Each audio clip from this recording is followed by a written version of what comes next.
Hello and welcome into another episode of Locked on Wolves. I'll tell you what the number one thing the Wolves need to do to beat the Nuggets on Wednesday night is, plus a really important, I don't know, tweak to the rotation Chris Finch has to make on Wednesday night. It's all upcoming. Welcome in. You are Locked on Wolves. You are Locked on Timberwolves, your daily Minnesota Timberwolves podcast. Part of the Locked on Podcast Network. Your team every day.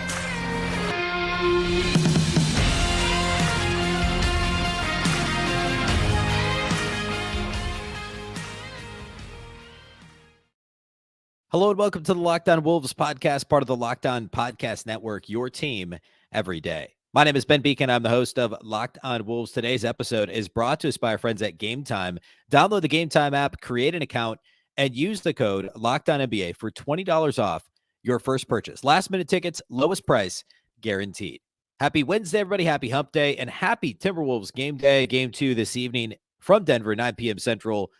And I want to break down the matchup a bit further beyond what we did Tuesday. I also want to we'll talk about the one thing the Wolves need to do better. And you know, we talked kind of in the weeds offensively on Tuesday's show. So it is related to that. But then also a rotation tweak that Chris Finch must make. And that's where I actually want to start today. First of all, though, a big thank you for making Locked on Wolves your first listen every day. Locked on Wolves is free and available everywhere, including YouTube, as well as all of your favorite audio platforms. You can also watch on the Locked on Sports Minnesota app, along with all the other Locked on Minnesota podcasts over at Roku and Amazon Fire TV. More great local sports coverage 24/7, and it's free. Download the Locked on Sports Minnesota app today on Roku and Amazon Fire TV. You can also follow on Twitter at Locked on T-Wolves and at Beecken with 2 B's, 2 E's, C-K-E-N. All right. Let's talk about rotation first.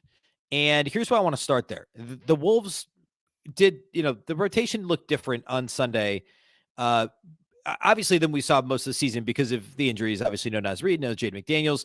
We saw Nickeil Alexander-Walker starting his second consecutive and only his second game total in a Timberwolves uniform.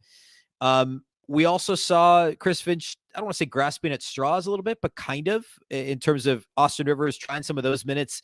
The game was mostly out of hand, but not entirely, like trying to plug him in the second half. He hasn't been in the rotation in months. Jordan McLaughlin only played 10 minutes and, again, really struggled.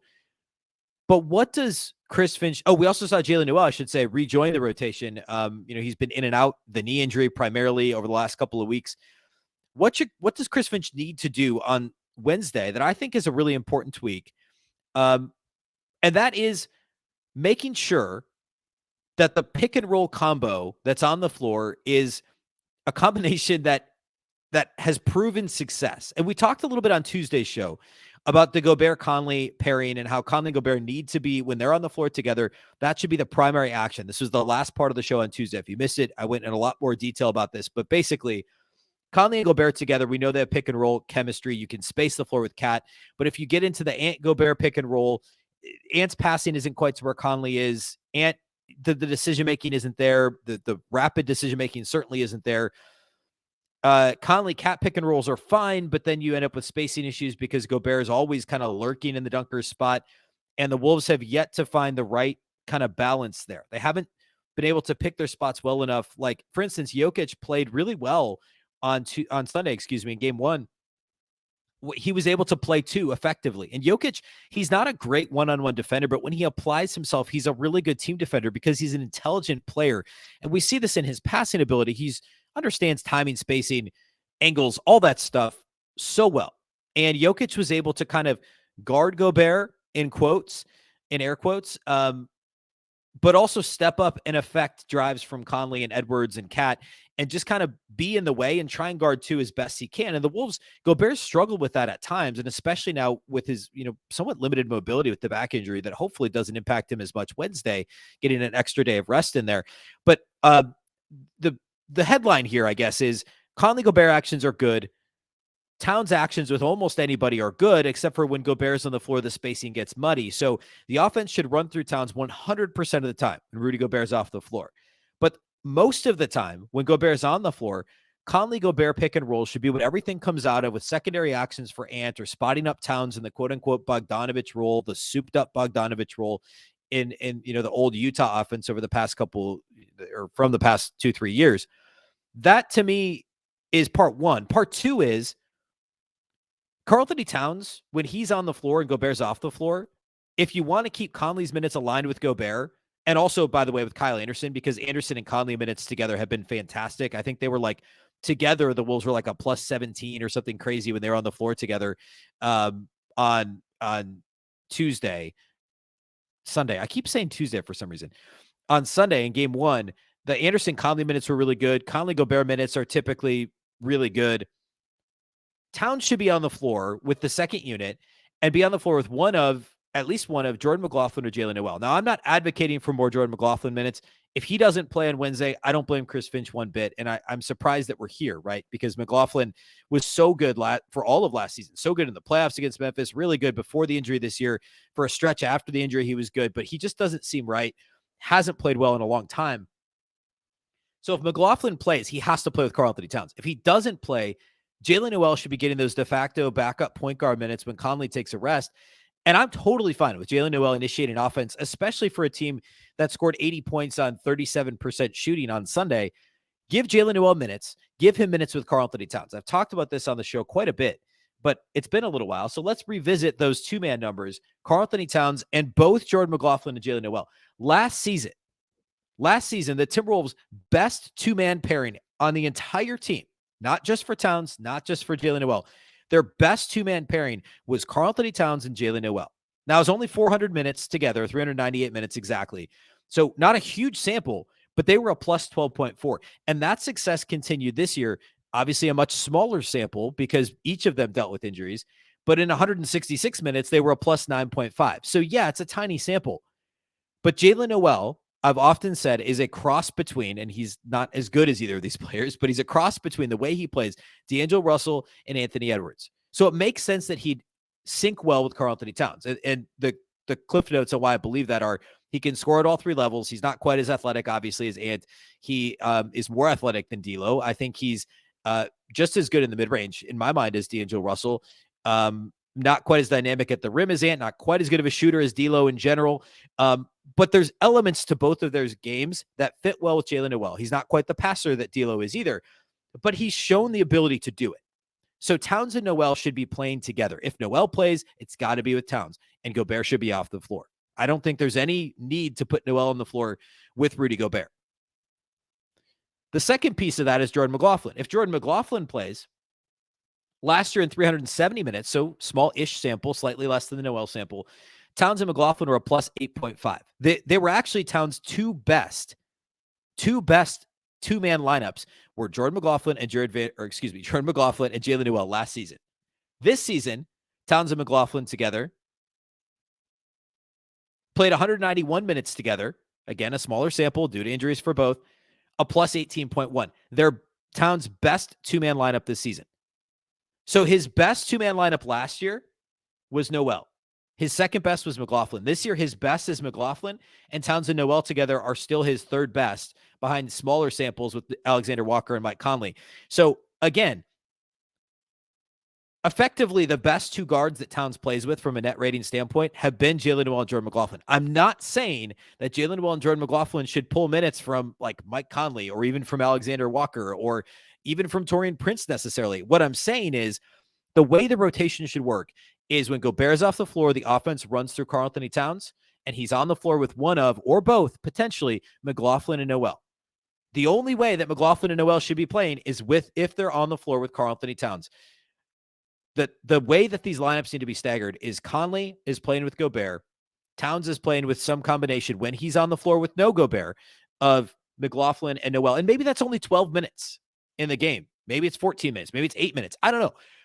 But those numbers have been good enough, and Towns has been good enough with those guards that's how Finch needs to work on staggering these lineups. And I know there's a defensive component to it, but with what Denver's doing, I don't think that impacts it as much. You got to be careful with Noel, but Denver's not scoring a lot in isolation with guys that are going to beat him off the dribble besides like Jamal Murray. I mean, so I think you can hide Noel defensively against Denver to an extent is what I'm saying. Cause he's a decent help defender. He takes chances. Like that's one of the ways you beat Denver is by turning them over, being aggressive in passing lanes, etc.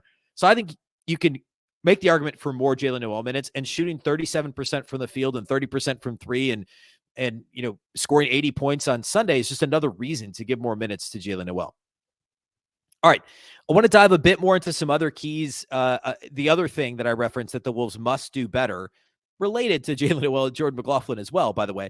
We'll get to that here next. And then we'll kind of, peek ahead and talk about, like, what does this thing look like on Wednesday night realistically? What can we hope for? What worked well defensively for the Wolves? So we'll do all that here next.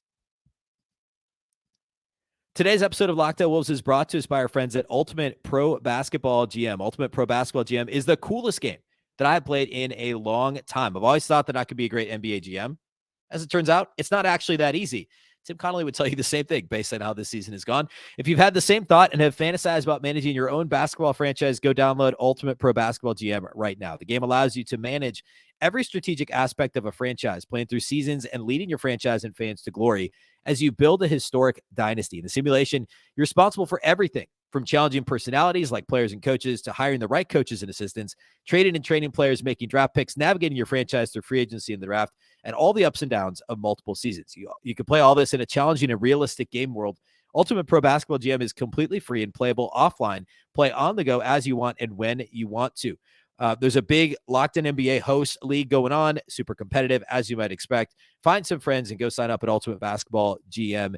Locked On Wolves listeners get a 100% free boost to their franchise when using the promo code LOCKEDON in the game store.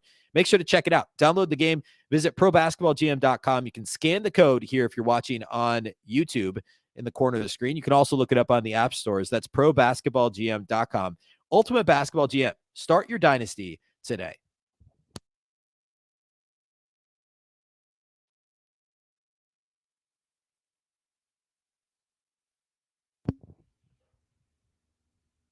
All right, we talked substitution patterns. We talked offensive spacing quite a bit on Tuesday's show. And again, the notes there are all related to these substitution patterns. As crazy as it sounds, talking two max guys that you mortgage so much to get Rudy Gobert, you have to try and limit the Rudy and Cat minutes together unless you're strictly going Conley Rudy actions in the middle of the floor and you're spacing with Towns and Anthony Edwards. That, to me, is the only way that this is going to work, at least in the near term, until they can – I don't know if they're going to figure it out in the playoffs against the 1 seed, but figure out some sort of chemistry where with Ant and Gobert, or with, the spacing in general, with anything Towns does with Gobert on the floor, anything beyond spacing in the corners and on the perimeter in general. Anyway, I think, to me, that's the biggest key on Wednesday. The second thing would be, and this was a key takeaway on Monday, the post-game pod following Sunday's show, and Marnie and I talked about this on the live postcast late Sunday night, I guess early Monday morning, is the Wolves role players generally. And we talked about Jaylen Noel. We talked about Jordan McLaughlin. McLaughlin played a terrible game again on Sunday. He just did. I love Jordan McLaughlin. He's not playing well lately. I still think he's a good backup point guard. He has not been lately. And you cannot have 10 minutes of clear negative backup point guard play in an NBA playoff game. You just can't have that. He's got to be better.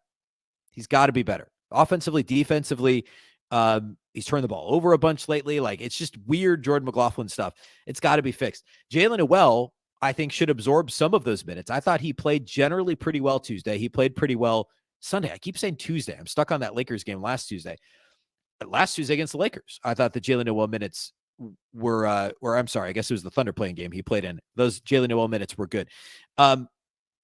Jaylen Noel, I think, should see some more run. Now, he's very hot and cold. We've seen these games where he's a plus 25 and he's making everything. We've seen the games where he's a minus 20 and he's awful defensively and the shot selection's bad and the shots are not falling. If it's good Jaylen, he needs to play more, and he should absorb those Jordan McLaughlin minutes. The bigger issue, though, was not the fringe rotation guys. I mean, that was an issue, and it matters. 10 minutes in a playoff game matters. The bigger issue was the lack of production from the other guys, from Mike Conley, Taurean Prince. Those are the two that I'd highlight. Obviously, Gobert didn't do anything offensively. That's more involved, and we've already talked about him. But also, I think primarily it's Conley and Prince. And we'll start with Prince. Taurean Prince is, outside of Kyle Anderson, he's the next man up. And there's always a chance Kyle Anderson starts and the Wolves play big and Nickeil Alexander-Walker. I think Alexander Walker probably still starts on Wednesday, but Kyle Anderson is effectively plays starter minutes, right? Taurean Prince is like the next guy. He's essentially the 7th guy in the rotation. He played 21 minutes on Sunday, had 0 points on 0 of 4 shooting, missed all 3 of his 3-point attempts, 0 rebounds in 21 minutes. And he's primarily playing the 3, occasionally even the 4, not as much in this matchup probably. But Taurean Prince cannot play 21 minutes and come up with a goose egg in both points and rebounds. He just can't do it. They need more out of Taurean Prince. And on the flip side, you look at Denver, and what did Denver get? They got 15 out of Kentavious Caldwell-Pope, 3 made threes. They got 14 out of Bruce Brown, 5 of 8 shooting, 2 of 4 on threes, had a big 3-point play, made a couple of free throws, 3 rebounds in 25 minutes. Caldwell-Pope had 4 rebounds for that matter. Aaron Gordon didn't quite do what he typically does, but he was at least productive, minus some early foul trouble. The role players for Denver did that. They played their roles. The role players for Minnesota did not. Kyle Anderson was fine. Kyle Anderson had 11 points, 3 assists. He only had 1 rebound in 26 minutes. He was fine. Jalen Noel was fine. Taurean Prince was bad. Jordan McLaughlin was bad. Nickeil Alexander-Walker was good defensively, and a lot of props for how he played defense on Jamal Murray early. But he missed a couple open shots. He only had 1 rebound in 24 minutes, and you just need a little more, either better defense in the second half when things spiraled out of control in the third quarter, or a little more offensively than 7 points from Nickeil Alexander-Walker. Conley, I thought, played well, except for he wasn't involved enough. And that goes back to the last segment when I talked about, needing more Rudy Mike pick and roll. Conley attempted 5 shots in 25 minutes, was 2 of 3 on threes, had 3 assists, no turnovers. The eye test would tell you he played well, but was not involved enough in the game. And I know that he's 35-year-old Mike Conley and not 31-year-old Mike Conley or 29-year-old Mike Conley, but he's still a good offensive player. And we've seen him score 20-plus several times in a Wolves uniform. And I'm not saying he has to for the Wolves to win. I don't think he does, but I think he's got to take more than 3 threes. I think Mike Conley 3-point attempts is actually pretty indicative of ball movement. He's not taking too many threes off the dribble. Takes some, but more Mike Conley 3-point attempts means that there's been good ball movement. The ball's moved from side to side. It's getting swung. It's an ant driving kick. It's a cat, cross court out of the post. Whatever it is, if Conley's shooting more threes and making more threes, and if he's aggressive off the dribble with that teardrop runner that he likes to shoot with both hands, the offense is flowing. The offense is moving in the right direction. We need more of that. We need more of that on Wednesday night. So, better role player play. And along with that, smarter rotations, tighter rotations. I know a bunch of guys played because of garbage time, but hey, Jordan McLaughlin might be out of the rotation. That's maybe Jalen Noel minutes. If he's shaky, maybe you give Austin. I don't think Austin Rivers should be playing rotation minutes in the playoffs right now. But the way Jordan McLaughlin played on Sunday, he shouldn't either. I actually would not mind, and this isn't going to happen, I would not mind Josh Minott minutes. I don't know, where's some energy, inject some energy, some length, just a couple minutes of just breakneck Josh Minott running down the court. See what happens. And I said this at the end of the regular season. I wish they'd done that towards the end of the regular season. I know that their Wolves needed to win games. It's not like they coasted into the playoffs. But Josh Minott's probably part of this rotation next year. Don't be shocked if Taurean Prince is gone and Josh Minott's in that type of a role with this team. They need that youth, that energy, and I know that sounds crazy, but they need it.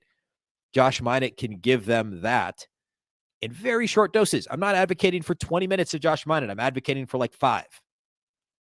At the, and I don't think that's crazy. But whatever the Wolves get from the rotation players, role players, has to be better than what they got on Sunday. All right. A couple more areas I'm watching on Wednesday night that we should keep an eye on, and also what the Wolves did well defensively, revisiting that from Monday, what they did well defensively on Sunday, and need to also do again on Wednesday night. We're going to do all that here next. Today's episode of Locked On Wolves is brought to us by our title sponsors of the show today. That's our friends at Game Time. Buying tickets to your favorite events should not be stressful. Game Time is the fast and easiest way to buy tickets for all the sports, music, comedy, and theater near you. With killer deals on last-minute tickets from their best price guarantee, you can stop stressing over the tickets and start getting hyped for all the fun that you'll have at the event. This is anything. It's football, basketball, baseball, concerts, comedy, theater, and more. If you're going to a playoff game, basketball, hockey, regular season baseball games. Now, weekends can get, you can wait now to the last minute. Get a flash deal, last minute ticket It's easy to find and buy tickets for every kind of event in your area. You can get images of seat views. There's a lowest price guarantee, event cancellation protection, job loss protection, all that stuff. Game Time Guarantee means you'll always get the best price. If you find tickets in the same section in a row for less, Game Time will credit you 110% of the difference. Snag the tickets without the stress with Game Time. Download the Game Time app, create an account, and use the code LOCKDOWNNBA for $20 off your first purchase. Terms apply. Again, create an account and redeem the code LOCKDOWNNBA for $20 off. Download Game Time today. Last-minute tickets, lowest price, guaranteed.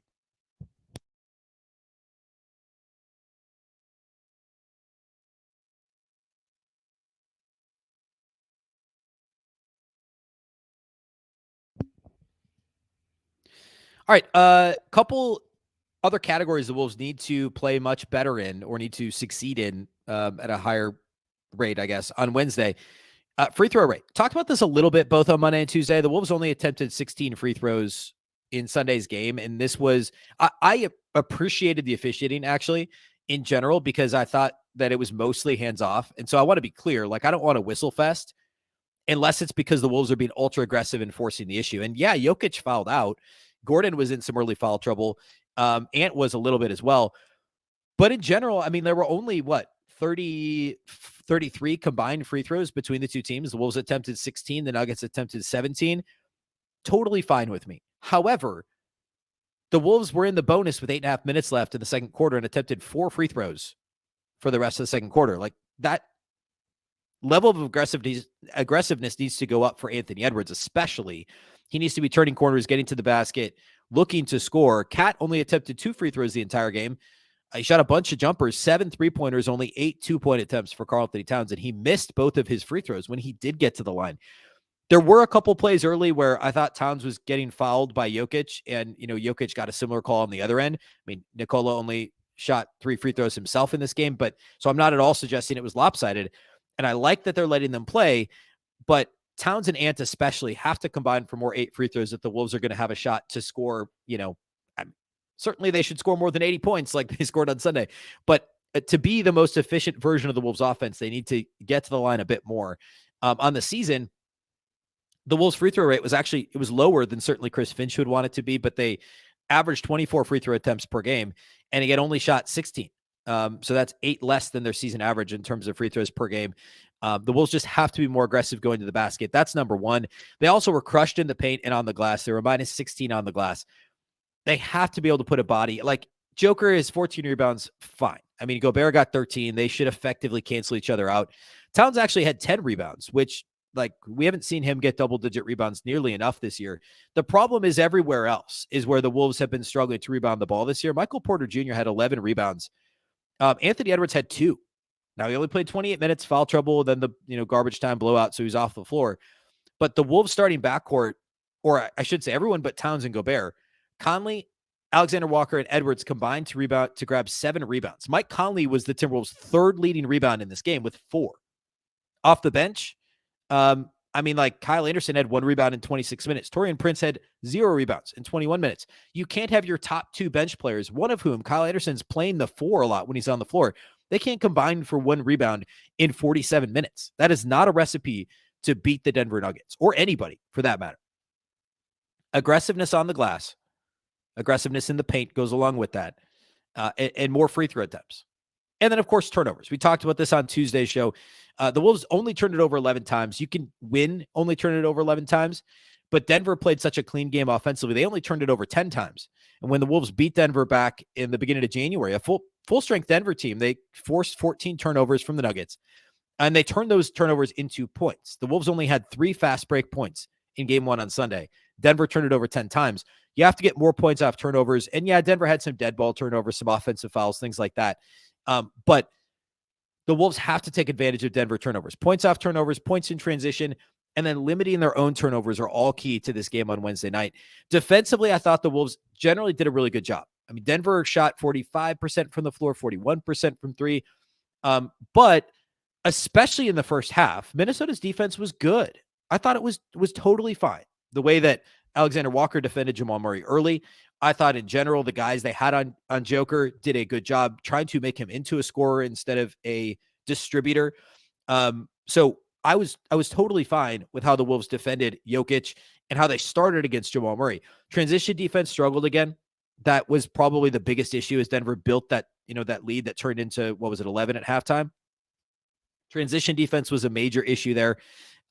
That's been bad all season. I don't really know at this point what to say other than you got to get back. I don't know. I'm sure Chris Finch has shared that with his players, but that's the issue here. Denver doesn't play technically at a fast pace, but they can and they will if you let them do it. And that's the book on the Wolves, is you can run on them. I've been saying this all season. So a smart team, a well-coached team with smart players like Denver, you better believe Jokic and Jamal Murray and Aaron Gordon, these guys are smart players and they have a game plan. And that is, hey, you can run on the Timberwolves because they don't get back. And when they do, they're probably going to foul you. That's the book. You can run on Rudy Gobert, who's plotting down the court. You can run on Towns when he's complaining to the officials, which has been better, but still is an issue at times. So they're going to run. The Wolves have to get back in transition. They have to avoid fouling at a crazy clip. They have to avoid turnovers. They have to get to the line. They have to be better on the glass. You do all these things, you're going to be in decent shape on Sunday or on Wednesday night. And I talked about this on Tuesday.